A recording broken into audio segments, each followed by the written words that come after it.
nke ahọ 2015 ọbịa ka anyị nọ n'ime na Obi Pericoma Okoye ugwu na-eje dịka itobo ya ajụ n'isi dịka ọ dịsa ekwu ma ọ na-akụ egwu. Ọ bụ mmemme ahụ ka a na-eme. Anyị abịagoriri na obe ya nye bi n'ụlọ a ile anya ebe aka nwa amadi ahụ ị na-anụ egwu ya na mba ụwa niile na-akwalite omenala Igbo ka o kwesịrị ya na ọ kacha Ikeji nke ndị Izuọgụ. Ọbịa ka anyị na ugbu a anyị ga ha aba n'ime ka ọ kọwara anyị nnọọ ihe omenala Ikeji a na omenala ndị Igbo dị iche iche ka ọ tọọ anyị mmanụ na ntị.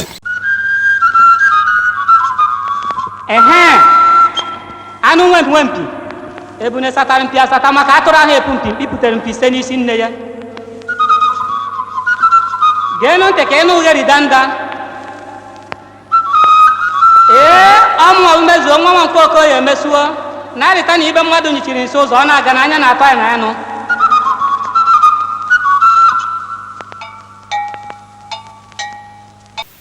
Mụ onwe mbụ Azụbike nke m akọna m Okoye emesuo ejesuo nke m akọna m onye ndị ogbu onye ọma ndị bụ nche ndewo.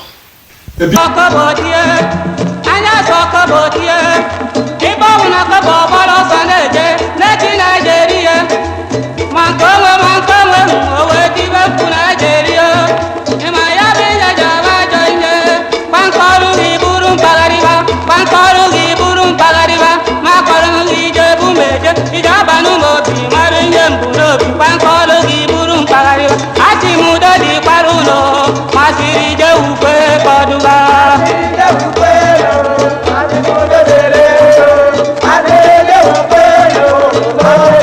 Ọ bụrụ na aghụghọ na n'obodo mmewu mmadụ na-anụ n'obodo ahụhụ a na-ana nsị na aja na udo ji adụ n'obodo.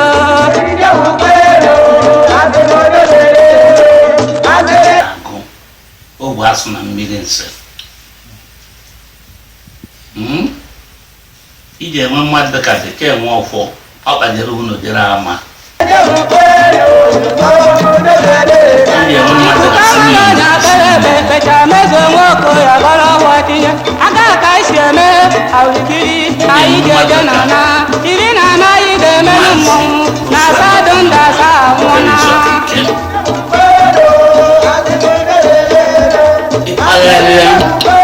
enwebezie aha dị iche iche asa ndị dị ndụ wee na-ehuda na asa mmadụ asa asa ndị nwụrụ na anwụ obodo na onye gedo ntị ọnụ ihe mkpọwarụ ha.